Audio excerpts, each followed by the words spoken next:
Hello everyone, আবারও চলে এসেছি একটা ব্লগ নিয়ে পড়ে। আর এটা হচ্ছে রামনবমীর স্পেশাল ব্লগ। অ্যাকচুয়ালি বেসিক্যালি আমি ছুটির দিনেই ব্লগগুলো দেখাই, আর সানডেতেই ছুটিটা থাকে, কিন্তু এবার ওয়েডনেসডেতে ছুটি পড়েছে, রামনবমীর ছুটি। তাই আর কি ভাবলাম শেয়ার করি তোমাদের সাথে কি রামনবমীটা আমি কিভাবে সেলিব্রেট করছি আর কি স্পেশাল ডিশ বানাচ্ছি। তো দেখতে থাকো ব্লগটা। তো সবথেকে প্রথমে হচ্ছে আমি ভাত বসিয়ে দিয়েছি। তো হাজব্যান্ড গেছে বাজারে মাটন আনার জন্য। অ্যাকচুয়ালি বহুদিন আমাদের বাড়িতে মাটন এজন্য হয়নি, কারণ আমার এক্সাম চলছিল, সানডেতেই সেগুলো পড়ছিল আর কি। যেহেতু ডিস্টেন্স লার্নিং, তো কলেজ কী করে না সানডের দিন আমাদের এক্সামসগুলো বেশিরভাগ রাখে। স্যাটারডেতে হওয়ার ছিল, কিন্তু অ্যাকচুয়ালি ওটা পোস্টপন্ড হয়ে সানডেতে হয়েছিল। তো পরের পর ধরো ক্লাস হোক বা এক্সাম হোক, এই জন্য সানডে স্যাটারডেটা খুবই এঙ্গেজিং ডে রয়েছিল। গত এক মাস ধরে কন্টিনিউয়াস ক্লাস চলছে, এক্সাম চলছে, যেহেতু প্র্যাকটিক্যালের টাইমগুলো একটু বিজি শিডিউল থেকে থাকে। বুঝতেই পারবে যারা পড়াশোনা করছো, গ্র্যাজুয়েশন করছো, তার বেসিক্যালি প্র্যাকটিক্যাল রিলেটেড সাবজেক্ট দিয়ে যারা করছো তারা কিন্তু বেশ বুঝতে পারবে। আর তাই আর কি রামনবমীর দিনই সানডের দিনে হতো, কিন্তু সেদিনকে অশোক ষষ্ঠী পড়েছিল, তাই আর করা হয়নি, নিরামিষ হয়েছিল।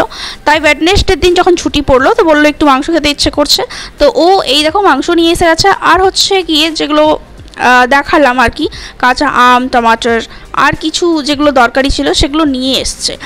আর এদিকে আমি রান্না স্টার্ট করে দিয়েছি, যেহেতু ভাতটা হয়ে গেছে আর মাটনটা নিয়ে এসেও গেছেও, তো রান্নাটা স্টার্ট করে দিয়েছি। সবথেকে প্রথমে দেখতেই পেলে একটুখানি গরম মশলা ফোড়ন হিসাবে দিলাম, জিরে ফোড়ন, তেজপাতা, একটুখানি চিনি, আর তার মধ্যে পেঁয়াজগুলোকে আমি ব্রাউনিশ করে ফ্রাই করছি। এই ব্রাউনিশ কালারটার জন্যই কিন্তু চিনিটা দেওয়া হয়, চিনিটা কিন্তু মিষ্টির জন্য অবশ্যই দেওয়া হয় না। তো ব্রাউনিশ কালার বেশ একটা আসে পেঁয়াজগুলোর মধ্যে, ওটা ফ্রাই করার টাইমে, যদি চিনিটা ফ্রাই করার টাইমে দিয়ে দেওয়া হয় একটুখানি তেলের মধ্যে। তারপরে হচ্ছে মাটনটাকে ম্যারিনেট করার পালা। যেহেতু পেঁয়াজটা বিরিস্তার মতো হলে কিন্তু মাটনের টেস্টটা আরও বেশি হয়, তো ওটা হতে একটুখানি সময় লাগে। তাই যতক্ষণ ওটা হচ্ছে ততক্ষণে আমি মাটনটাকে ভালো করে ধুয়ে তারপর হচ্ছে ওটাকে ম্যারিনেট করব। তো দেখতেই পাচ্ছ এখানকার মাটন কিন্তু খুবই ভালো, পিসগুলো খুব সুন্দর থাকে, বড় বড় পিসগুলো থাকে। আর ওর থেকে বড় জিনিস হচ্ছে যে ওর মধ্যে কোনো রকমেরই কিন্তু নোংরা পাবে না, আর লোম সেই সব জিনিস কিন্তু পাবে না। আর ও যেহেতু কিনতেও জানে, অনেকে হয় যে মাটন কিনতে পারে না, তো চর্বি পাটটা দিয়ে দেওয়া হয়, অনেকের ক্ষেত্রে কিন্তু এটা হয়, কিন্তু ও যেহেতু খুবই ভালো কিনতে পারে, তাই ও বেশ ভালোটাই নিয়ে আসে। আর ওদেরকে যদি গিয়ে পরে বলে দাও কি শুধু মাটন দাও, তাহলে কিন্তু ওরা এত ভালো পিসগুলো দেবে না, তো ওদেরকে কিন্তু বলতে হবে, তাহলেই ভালো পিসগুলো কিন্তু দেয়। আর এবারে হচ্ছে একটুখানি মেটে বেশি নিয়ে এসছে, যেহেতু আমি মেটে ভাজা খেতে খুবই ভালোবাসি, তাই একটু মেটে বেশি নিয়ে এসছে। আর এই দেখো ম্যারিনেট করছি, বলে দিচ্ছি আমি ম্যারিনেটটা আমি কী দিয়ে করছি। ম্যারিনেটটা করার জন্য সবথেকে প্রথমে নিতে হবে আদা রসুনের একটু পেস্ট, হলুদ, নুন, আর মাটন মশলাটা এমনিতে তো গ্রেভির মধ্যেই দিই, বা চাও তো তোমরা আধা চামচের মতো দিয়েই দিতে পারো। আর তারপরে হচ্ছে কাঁচা তেল, এটা কিন্তু দেওয়াটা খুবই জরুরি। কাঁচা দাও বা যদি তেলটাকে একটু গরম করে দিতে পারো তাও দিতে পারো, কিন্তু তেলটা একটুখানি দেওয়াটা খুবই জরুরি, তাহলে কি হয় মশলাগুলো ভালোভাবে স্টিক হয়। তো এই জিনিসটা আরও একটা ইম্পর্টেন্ট ট্রিক আমি শেয়ার করে দিচ্ছি, আর সেটা হচ্ছে যে কোনো জিনিসের ম্যারিনেশন করো, চাই ওটা চিকেনের হোক মাটনের হোক, ম্যারিনেশনে কিন্তু নুন একদমই ব্যবহার করবে না, তাহলে মশলাগুলো স্টিক হবে কি অনেকটা নুন দেওয়ার জন্য কিন্তু জল ছেড়ে দেবে। তো তাই আর কি ম্যারিনেশনের সময় নুন কোনোদিনও ব্যবহার করবে না, সেটা মাছের ফিশ ফ্রাইয়ের ম্যারিনেশন হোক বা চিকেন চিলির ম্যারিনেশন হোক বা মাটনের ম্যারিনেশন হোক, হ্যাঁ না, যে কোনো ম্যারিনেশনে কোনোদিনও নুন ব্যবহার করতে নেই। নুন ব্যবহার করলেই কিন্তু জল ছেড়ে দেয়, তাহলে মশলাটা ঠিকভাবে স্টিক হয় না। তাই দেখলে আমি নুন কিন্তু ব্যবহার করেছিলাম না ম্যারিনেশনের টাইমে। আর এরপর ম্যারিনেশন একটুখানি রেখে আর ম্যারিনেশন হয়ে যাওয়ার পরে কিন্তু আমি মাংসটাকে অ্যাড করে দিয়েছি পেঁয়াজের মধ্যে, আর তারপর ওটাকে ততক্ষণ ফ্রাই করতে হবে যতক্ষণ না তেল ছাড়ছে। মাংসের মধ্যেও কিন্তু একটা জল বেরোয়, তো ওই জলটা বেরিয়ে কম আছে যদি ওটাকে ভাপে রেখে দাও তাহলে কিন্তু অনেকটা সেদ্ধ হয়ে যায়। আর তারপর যখন তেলটি ছাড়ে তখন কিন্তু মশলাগুলোকে একে একে অ্যাড করতে হবে। যতক্ষণে ও মাংসটা হালকা মতো সেদ্ধ হয়ে পরে তেল ছাড়ছে, ততক্ষণ দেখতে পাচ্ছ আমি একটা দইয়ের পেস্ট রেডি করছি আর একটা মশলার পেস্ট রেডি করছি। তো দইটা এখানকার খাঁটি দই, মানে দই কম মালাই বেশি মনে হয়, খুবই খাঁটি কিন্তু দইটা। আর এখানকার দই টক দই কিন্তু খেলে টক লাগবে না, খুবই ফ্রেশ দইটা থাকে, তাই টক কিন্তু লাগবে না। আর চাইলে তোমরা একটুখানি চিনি দিয়ে পরে ইজিলি খেতে পারো, যদি যারা চিনি দিয়ে খায় আমার মতো। আর রায়তাই বেসিক্যালি বানানো হয় হাজব্যান্ডের জন্য, তো রায়তাতে তো খের চিনি লাগেই না। তো রায়তার রেসিপিটাও আমি বলবো, ব্লগটা দেখতে থাকো। যে রেসিপিগুলো আজকে আমি বানিয়েছি কিন্তু সব কটারই রেসিপি এই ব্লগের মধ্যে আমি শেয়ার করছি। মাংসটা দেখতেই পাচ্ছ আমি মশলাটা অ্যাড করে দিয়েছি। মশলার মধ্যে কী কী দিয়েছিলাম সেটাও বলে দিচ্ছি।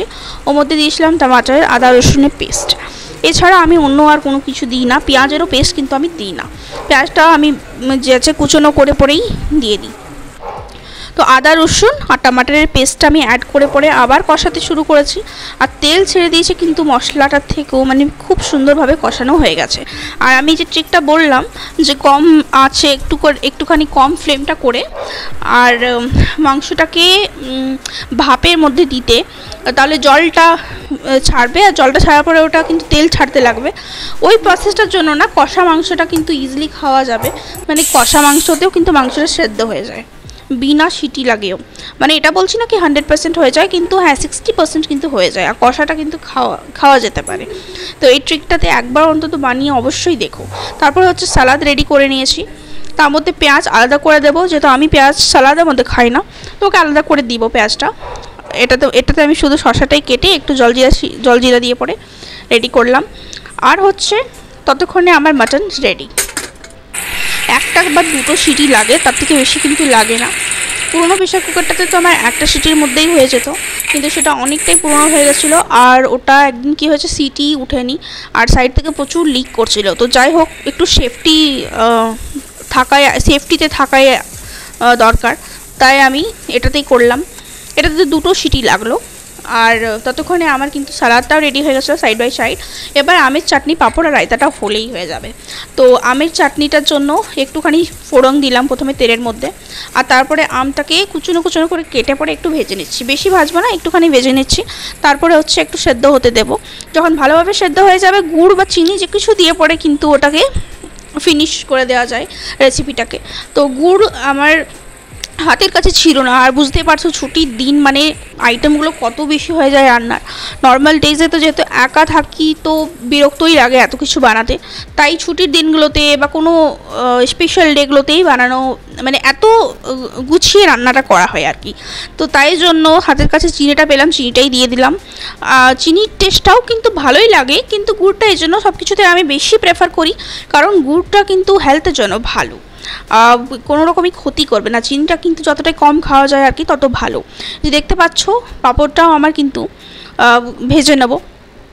আর এটা ভাজা হয়ে গেলে কিন্তু আমার রান্না কমপ্লিট, অন্তত আজকের মতো রান্নাটা কমপ্লিট। তারপরে ডেলি তো মানে আজকের মতো কমপ্লিট, কালকেরটা আবার শুরু হবে। আর নিত্য নতুন ব্লগ তোমরা দেখতেই পাবে। হ্যাঁ, ডেলি বেসিসে ব্লগ কিন্তু শেয়ার করা হয় না, উইকেন্ডে বা ছুটির দিনেই করা হয়। তো অবশ্যই চেষ্টা করব ডেলি বেসিসেও শেয়ার করার। এই দেখতে পাচ্ছ রান্না কমপ্লিট হয়ে গেছে, আমি এটাকে প্লেটিংও করে নিয়েছি। তো কী কী আছে বলে দিচ্ছি। সবথেকে প্রথমে আছে মাটন কষা, তারপরে হচ্ছে আমের চাটনি, রায়তা আর সালাদ, আর হচ্ছে পাঁপড় ভাজা আর ভাত অবশ্যই। তো এগুলোই খুবই সিম্পল রেসিপি শেয়ার করলাম তোমাদের সাথে। প্রত্যেকটা রেসিপি শেয়ার করেছি, অবশ্যই জানিও ভালো লেগেছে কি না। আর তোমরা বাড়িতে এই রেসিপিগুলো অবশ্যই ট্রাই করো। যে ট্রিকগুলো বললাম সেই ট্রিকের মাধ্যমে আশা করি তোমাদের অনেক হেল্প হবে। আর অবশেষে একটা জিনিস না খেলেই নয়, সেটা হচ্ছে আইসক্রিম। এত কিছু হয়ে গেল খাওয়া দাওয়া, এরপর আইসক্রিমটা গরমকালে না খেলেই নয়। তো বসে পড়েছিলাম আইসক্রিম নিয়ে, পরে দেখতে পেলে ফ্লেভারটা দেখিয়ে দিলাম। এটা কিন্তু আমার ফেভারিট ফ্লেভার। হাজব্যান্ডের চকলেটি ফ্লেভারগুলোই বেশি পছন্দ, ওর চকলেটি রিলেটেড ফ্লেভার্সগুলোই ও বেশিরভাগ খায়। আমার কিন্তু এই ম্যাঙ্গো ফ্লেভারটা খুবই ফেভারিট। তো ব্যাস ব্লগটা এন্ড করছি, আবারও দেখা হবে নিত্য নতুন ব্লগের সাথে। চ্যানেলটিকে সাবস্ক্রাইব করো, ব্লগটি